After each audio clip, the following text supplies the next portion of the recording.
taon. Dengue fast lanes sa nagkaperang ospital sa Kabikolan binuksan na kan Department of Health. 1.1 milyones pesos itinagama kan gobyerno probinsyal kan Albay para sa Aral Project. Electronic Benefit Transfer Cards para sa Walang Gutom program kan DSWD Bicol naresibi na kan sobra 700 na PWDs, solo parents as in senior citizens sa 4 na banwaan sa primer distrito kan Albay. Sa lado nasyonal, mga senador type na mag-caucus, sabi ni Senate President Chis Escudero. May oras pa para matapos ang impeachment trial bago magsarado ang 19th Congress. Timetable sa impeachment trial kontra kay Vice Presidente Sara Duterte inilatag kan Senado. Sinag, suportado ang pagtalaan nin 49 pesos na maximum suggested retail price sa kada kilo nin imported na bagas. Sa ibang nasyon, 45 eroplano kan China asin 14 buke de giyera na detect harani sa Taiwan. Baratang Sports, Coach Tim Cone daing babaguhon sa programa kan Gilas Pilipinas. Ngunyan sa detalles kan Bareta.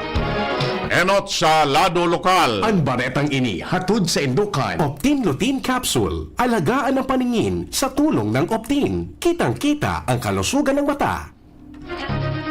Naglangkaw ng 37.76% ang kaso ng dengue sa Albay ngunya na taon. Ini ang datos na ipinaluwas kan Albay Provincial Health Office, Provincial Epidemiology and Surveillance Unit sa paagi kan kung saan suminakat sa 332 na kaso ng dengue poon Enero sagkod sa presenteng bulan kumpara sa 241 kaso ka nakaaging taon. Sigun sa Provincial Health Office, ang namamatian na pag-uuran sa kapalabotan kan mga nakaaging semana darakan Easter List as in airline ang posibleng kausa kan paglangkaw kan kaso ng dengue. Sa ibong nalado kinonfirmar kan Provincial Health Office na daiman na restaurant clustering o outbreak ng dengue.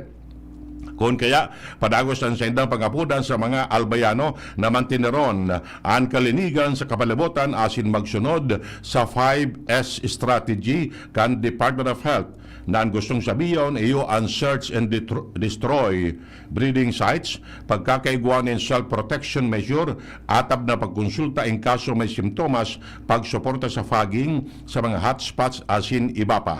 Ang baretang ini hatod sa Indukan Plemex. Pag may ubo o hika, Plemex agad. Basta lagundi, Plemex.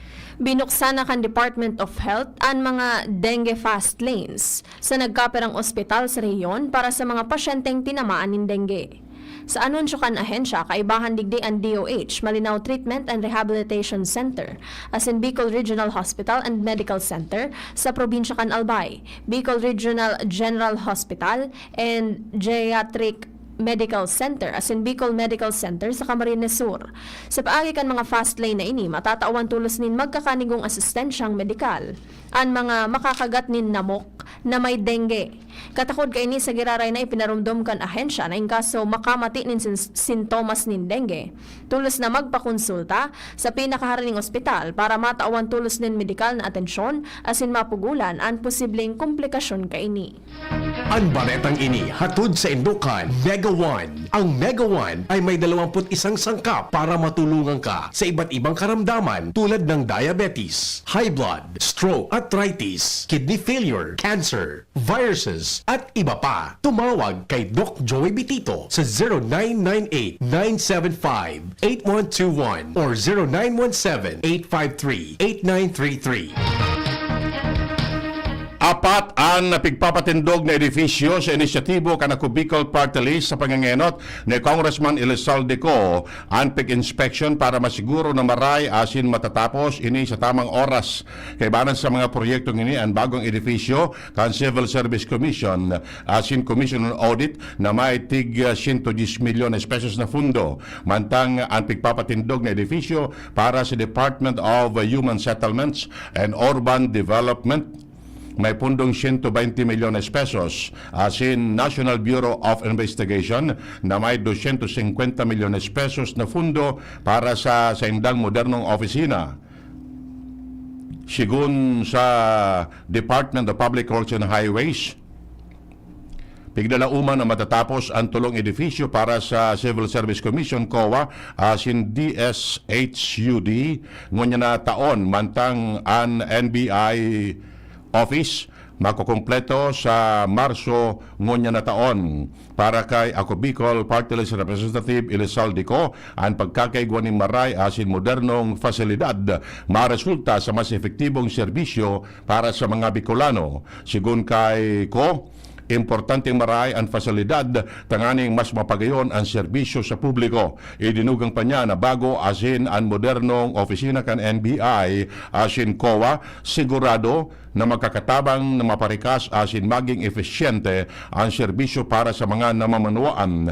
Nagpapasalamat man ang NBI asin DHSUD kay Co dahil sa pagtaon ng prioridad sa sendang opisina na may papag-orgulyo bako siya na sa Kabikolan kundi sa bilog na Pilipinas. Naresibi na kan 750 na mga persons with disabilities o PWDs, solo parents o senior citizens hali sa munisipyo kan Bakakay.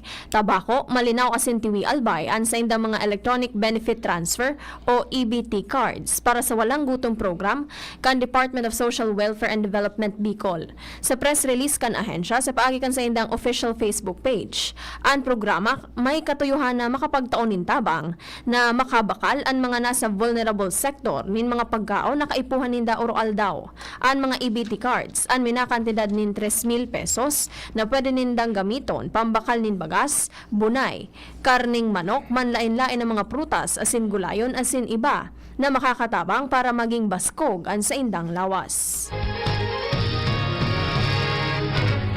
Kaipuan ng self-control asin disiplina sa paggamit ng social media sa programang Usapang Pamilya sa DCGB. Sinabi kan psychology expert na si Dr. James Lactau na pwede ning makontrol sa paagi kan pagibo nin sadiring aksyon. Magduman sa home kan cellphone, switch off asin put it down para makontrol ang sadiri sa pagbabad sa social media. Mientras tanto, sinabi niya na sa panahon ngunyan, kaipuan ang dobleng pag-iingat sa paggamit ng social media sa pagsasabing yaon digdi ang peligro mabibiktima in fake news, cyberbullying, depression, problema sa pagkaturog asin iba pa. Katakod kay ni, nagpagarumdom ang eksperto lalo na sa mga magurang na reparoon ang mga aki sa paggamit ng social media mantang dapat maging responsable ang gabos sa paggamit kay ni. Matatapos ngunya na aldaw ang ika-19 Regional Alternative Learning System o ALS Youth Encampment kan Department of Education o DepEd Bicol sa Iriga City Sports Complex, Camarines Sur. Partisipantes kan aktibidad ang ALS learner hali sa elementarya asin sekundarya kasabayan sa indang coaches asin delegation heads hali sa 13 dibisyon kan Bicol Region.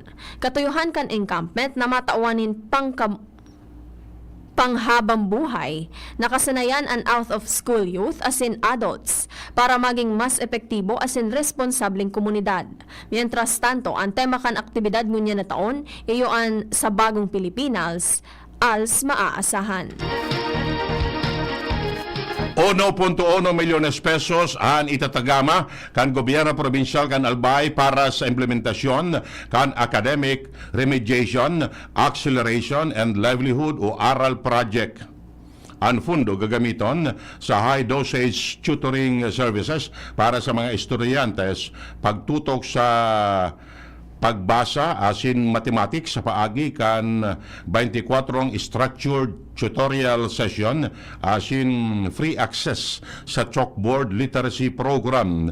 Sa paagi kan proyekto nakatala na mabenepisyoan ang anong na public elementary school sa Albay na na-identify kan DepEd Schools Division Office Albay base man sa Philippine Informal Reading Inventory asin Comprehensive Rapid Literacy Assessment. Nakatalaan na magkaigwan in regional celebration ang Department of Environment and Natural Resources Bicol para sa World Wildlife Day 2025 sa Marso 3. Sa programang kapalibutan ta at amanunta kan DENR Bicol sa DCGB, ang selebrasyon may temang Wildlife, Conservation, Finance, Investing in People and Planet, kung saan kasabay kaini ang ika-50 anibersaryo kan Convention on International Trade in Endangered Species of Wild Fauna and Flora. Katuyuhan kaini na mapahiling ang dakulang papel kan financial investment para makonserbar ang biodiversity sa nasyon. Paagi man ini para maipahiling ang suporta sa CITES Strategic Vision 2021 to 2030, Global Biodiversity Framework as in ang 2030 Agenda for Sustainable Development na nagtataonin importansya sa global economic as in environmental well-being kan nasyon. Katakod kaini nangapodan sa publiko si DENR Bicol Regional Executive Director Francisco Milla Jr. na magpartisipar sa mga nakalinyadang aktibidad para sa pagkonserbar kan wildlife sa rehiyon. Iba pang details kan Barata. Patong-patong na kaso ang pigaampangon niyan kan sarong 27 anyos na si alias Junior matapos magpositibo sa bypass operation kan mga tauhan kan Daraga Municipal Police Station sa Puro 4 Barangay Tagas, Daraga Albay. Ang suspitsado kay banan sa listahan kan mga street level individual naloy naman na pigbabantayan kan mga otoridad. Nadakop sa akto ang suspitsado na nagpapabakal nin illegal na droga ka trokis kan buy-bust money.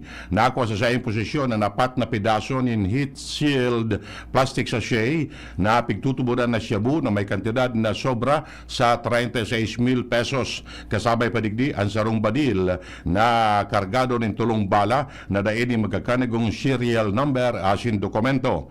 Ang arestarong persona nakakaampangon niyan sa kasong pagsuway sa Republic Act 9165 o Comprehensive Dangerous Drugs Act of 2002, Republic Act 10591 asin sa Omnibus Election Code. Sarong tren pa sana ang nag-ooperate matapos na magbalik ang biyahe kaini sa Legazpi papasiring Naga and vice versa.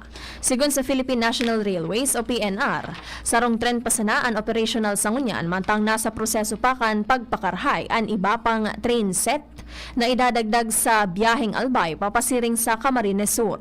Ang enot na biyahe sa Legazpi Station, minahali alas 4:49 nin pagkaaga, mantang ang pabalik naman alas 5:30 nin hapon hali sa Naga. Matatandaan para mientras na pinundo ang operasyon kan tren para sa maintenance asin masiguro ang kaligtasan kan mga pasahero mantang nagbalik ang biyahe kaini kan Pebrero 26 ngunya na taon. Ang regular na pamasahe sa tren minapoon 20 pesos sa 155 pesos. Mantang discounted naman ang mga estudyante, persons with disabilities asin senior citizens, alaga dapat may darhang lehitimong IDs. Yan ang primero gabtangkan mga barata. Ang iba pa pagkatapos kaini. At ngayon, ang pinakabago, ang pinaka-epektibong food supplement na mabusising ginawa sa Amerika at matapos ang 3 taon, aprobado na ng FDA. Mega One, ang evolusyonaryong produkto na nagtataglay ng 21 natural na mga komposisyon na nakatutulong upang palakasin ang immune system at ang ating kalusugan. Para sa karagdagang impormasyon, Maaaring pumunta kay Doc Joey Bitito sa Barangay 18, Cabangan West, Legazpi City, kaharap lang ng Bangko Sentral ng Pilipinas. O tumawag sa 0998-975-8121 or 0917-853-8933 para sa free consultation sa natural medicine. bisitahin din ang aming Facebook pages, Mega One-Superfood at MHC Bayanihan Official. Mega One, evolusyon para sa kalusugan. Thank you kong Joey Salceda, habang sa agrikultura, mismo infrastruktura, finansya tabang medikal. Thank you kong Joey Salceda, buhay natin mas sumasaya, pag si Joey ang kaiba, daig natin ang pangangamba, kong Joey Salceda, highest rating na proven, ang sa tuyang congressman, albayahes ang atang lahat, kong Joey Salceda, albay ahead ang lahat, oh, albay ahead makinig ka muna. Payong kaibigan lang ha. Work hard, play hard. Yan ang motto ko dati. Pero nakakapagod din pala katagalan. Sa gitna ng lahat ng mga puyat, inom at pagkain ng masasarap, kasama na ang oily at fatty foods, kailangan pa ring bantayan ang kalusugan. Tamang kontrol ang kailangan. Katuwang ko, ang Liverade. May Silimarin na maaring makatulong, protektahan ang atay. Cheers to more good times. Be a liver lover. Mahalagang paalala, ang Liveride ay hindi gamot at hindi dapat gamitin paggamot sa anumang uri ng sakit. Ang good drinks at good food, perfect combo. Isama pa ang Liveride para sa kalusugan ng atay. Mabibili sa mga leading drugstores nationwide. Birit na sana kaso parang may gumagasgas. Ganyan ang ubong may plemang mahirap ilabas. Mag Plemex Forte Syrup. Gawa sa natural na lagundi. Tinutunaw ang plema. Pinipigil ang ubo. Ramdam ang hagod ng ginhawa. Sing your heart out. Basta lagundi, Plemex. Mabibili ang Plemex Forte Syrup 60 ml at 120 ml sa mga pangunahing butikan nationwide. Vitex Nagundo L is a generic name of Plemex Forte. If symptoms persist, consult your doctor. Hindi sa tercer distrito maugmaan mga tao sa imong pagserbisyo. Congressman Didi Cabredo, asi sa inkaman magduman, madaling ranihon maaasahan. Para siratit sir o driver ka man, estudyante simpleng tao tinatabangan. Kung Didi Cabredo, salamat po sa inyong marhay na pagserbisyo. Kung Didi Cabredo, tunay na progresibo ang tercer distrito. Congratulations! Bagal naman yan. Sa Playtime, up to 2% big time cashback. May 3,875 pesos plus free scatter bonuses for new players na fast withdrawal in 10 minutes pa. Playtime for all your gaming needs. Available na sa major e-wallets at playtime.ph. Promo duration is until December 31, 2025. Promo permit number 2024-2508, 2024-0755, 2024-2507, www.pagcor.ph/regulatory. Keep it fun at pagcor.ph. Gaming for 21 years old and above only. Keep it fun. Game responsibly. Segundo distrito, Kasuya, ang board member niya to. Kasuya, maasahan ta. Glenn Kasuya, makatawo, maka-Diyos yan si Glenn Kasuya. Glenn Kasuya, ang board member ta. Digdi sa tuti, Glenn Kasuya na. Board member Glenn Kasuya.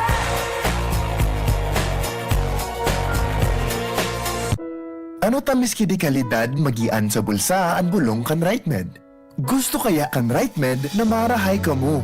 Nganin makahiro, makatrabaho ka mo. Gusto kan RightMed na marahay ka mo? Magugma, makiayo din gusto sa buhay, para sa pamilya, para sa bayan. Ano tahanan ka wan kalidad, pero magian sa bulsa ang RightMed? Dahil gusto namin na gumaling kayo.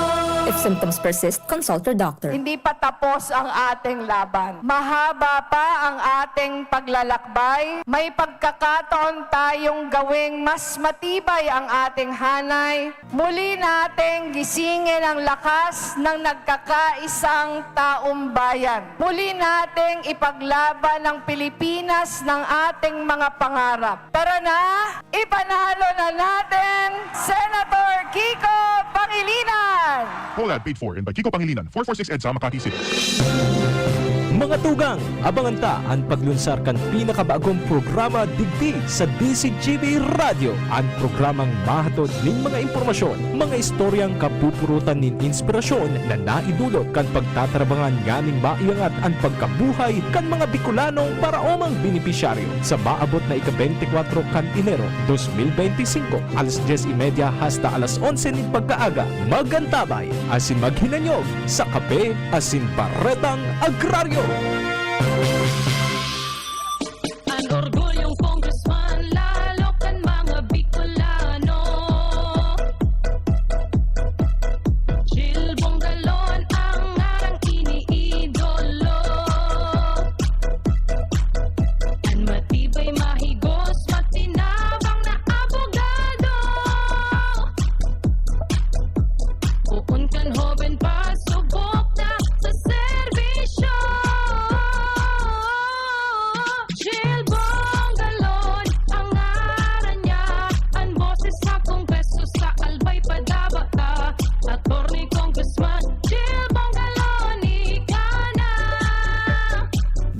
DCGB, Barreta, alas 7. Barreta, alas 7. Detalles kan Barata sa Lado Nacional.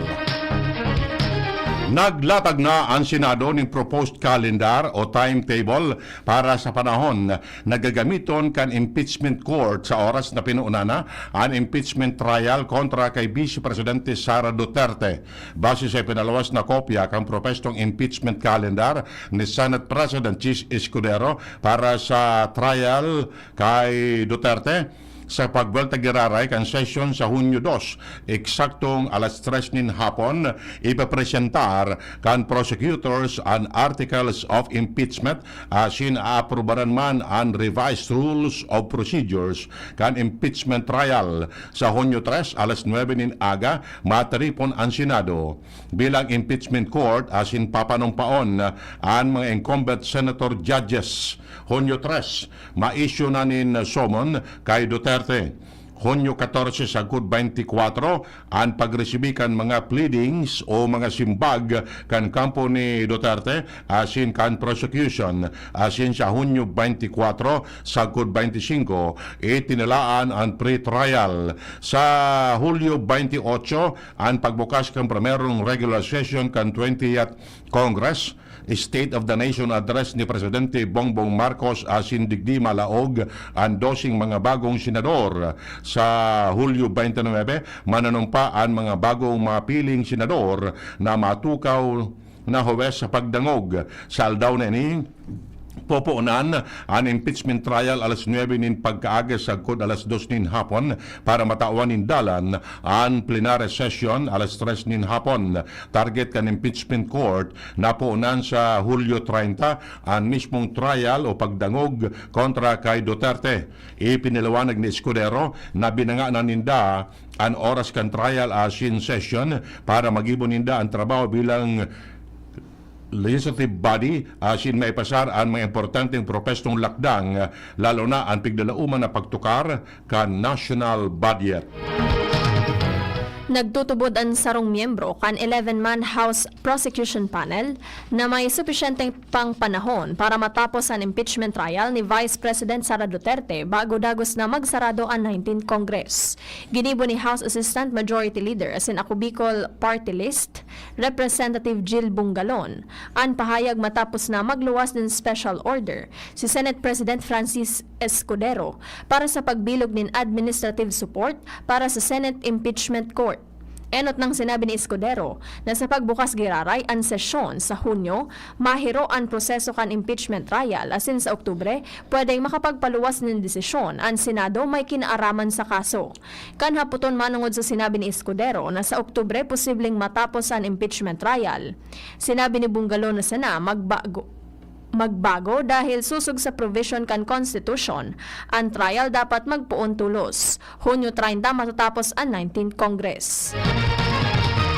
Bako gabos na senador pabor na magtiripon para tukaron ang preparasyon sa impeachment trial kontra kay Vice Presidente Sara Duterte. Sinabi ni Senate President Chis Escudero na pigkonsulta niya ang nagkaperang senador may kinaraman sa pangapuda ni Senate Minority Leader Coco Pimentel na magkondukta nin All Senators Caucus alagad kadaklan sa inda bako pabor. Sinabi niya ang nagkaperang okupado sa pagkampanya mantang ang iba naman nagbabiyahe sa ibang nasyon.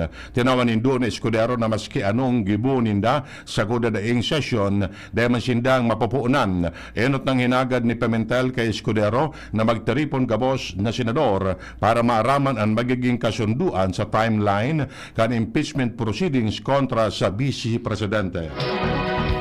Suportado kan Samahang Industriya ng Agrikultura o SINAG ang pagtalaan kan Department of Agriculture o DA nin 49 pesos na maximum suggested retail price sa kada kilo nin bagas. Sigon kay SINAG Executive Director Jason Kainglet na makakatabang ang laktang na ini para dagos na mapababa ang presyo kan imported na bagas. Susog ini sa pangkinaba na presyo nin bagas kung sa nagkakantidad nin 380 dolyar ang kada metriko toneladang bagas na naaani. Kung padagos ang siring na presyo sa pangkinaba na merkado, mapapababa pa sa 45 pesos kada kilo ang presyo nin bagas. Enot nang nangapudan ang grupo na repasuhon ang Executive Order 26 na nagbawas nin taripa sa imported na bagas dahil sa pagpalyar kaining mapababa ang presyo kaini sa merkado. Padagos na nangangapudan ang Commission on Election na magkaigwan in lay kontra sa permanenteng deklarasyon nin mga nuisance candidate o mga sawong-sawong. Ini matapos ang desisyon sa kandidatura kan social media personality na si Francis Leo Marcos na nagsumitir kan sayang Certificate of Candidacy alagad nag-atras man sana. Maski pigdeklara siyang nuisance candidate o sawong-sawong kan full body, nag-apela rin sa Korte Suprema kaya nag-otro nin pag-imprenta para maisabay ang sayang pangaran. Pero sigara rin na nag-atras si Marcos o Norman Mangusin sa tunay na buhay kaya nagkaigwana naman in adjustment ang COMELEC. Sigun kay COMELEC Chair George Erwin Garcia na gusto nindang gibon na sarong krimen ang pagiging nuisance candidate lalo na ta posibleng piga-abuso ini ka nagkaparang persona. Kanakaangil daw nagpalawas ang Korte Suprema nin show cause order kontra kay Marcos para agad nin paliwanag kung natatada ini dapat i-cite in contempt dalan sa dai pagrespeto sa proseso kan Korte Suprema. Ipinahayag ang Commission on Elections sa COMELEC na punteriyakan ahensya na matapos ang pag-imprinta ng mga balota para sa midterm election sa Mayo o Marso 10. Sigun kay COMELEC Chairman George Erwin Garcia na more or less March 9 o 10, tapos na ang pag-imprinta kan balota. Sa record kan COMELEC, nasa 50 milyon ana imprinta ng mga balota o maabot sa 70% na ini, kan totalmenteng 72 milyon na kaipuhan na balota. Siniguro man ni Garcia na masusunod kay ni ang Abril 14 deadline. Bareta Hali sa ibang nasyon. Na-discovery nasa 45 Chinese aircraft harani sa Taiwan sa Godkan nakaaging aldaw. Inireport kan Taiwan Defense Ministry na para sa mga Chinese aircraft na si Ripman ang 14 buke de giyera harani sa isla. Ini ang pinakahalangkaw na bilang nin mga air sea assets kan China na nadetect kan Taiwan ngonya na taon.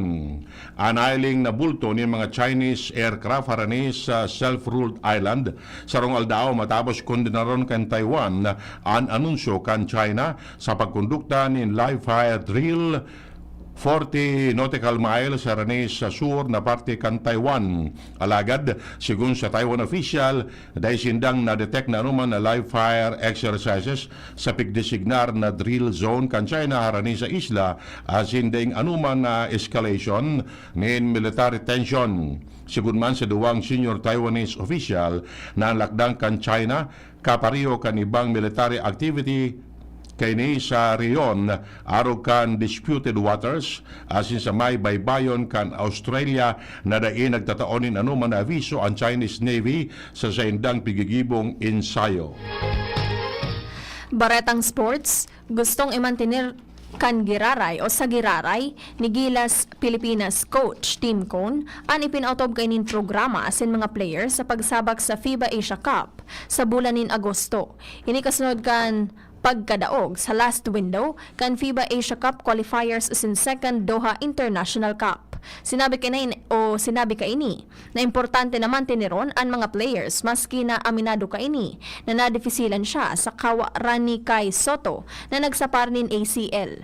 Tinaawanin doon kaini na dai mabawas o madugang ang gilas. Depende na sana sa mga presenting player kaini kung gusto nindang magtinir sa national team.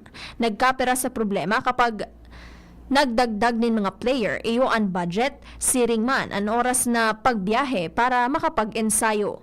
Magigirumduman na matapos ang paggana sa Qatar. Nagpalyar ang gilas sa Egypt asin Lebanon sa nakaaging friendly games sa Doha. Maging sa final window kan FIBA Asia Cup qualifiers, nagpalyar sinda sa kamot kan Chinese Taipei asin New Zealand. Ultimo sa detalles kambarata ang kamugtakan kan panahon nasa linya ang pag-asa.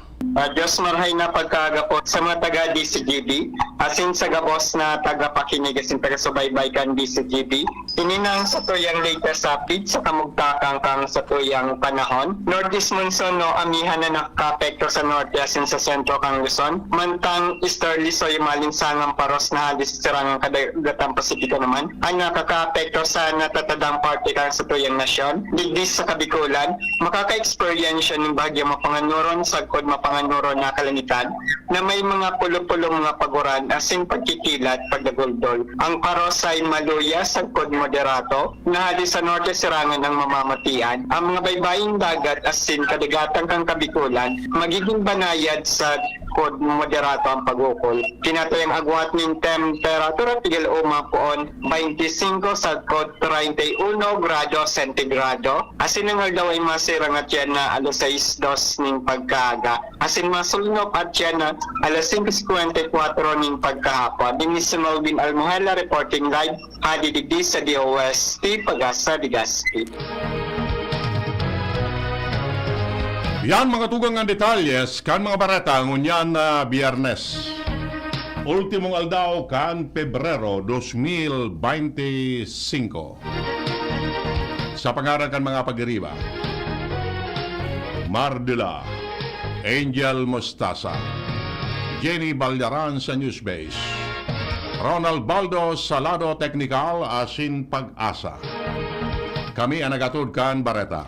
Ako po si Jasmine Baloloy. Ako man po si Edwin Taral na nagsasabing mabalos kan sino bagantabay. Happy birthday sa samuyang pamangkin si Jai Bram Agnoti Peralta. Ayan. Pirang taon na daw ini. Tanamon na gini Olipier. Salamat po. Kan sino bagantabay. Masunod na si Mr. M. Yan ang DCGB Barata alas 7. Abangan niraray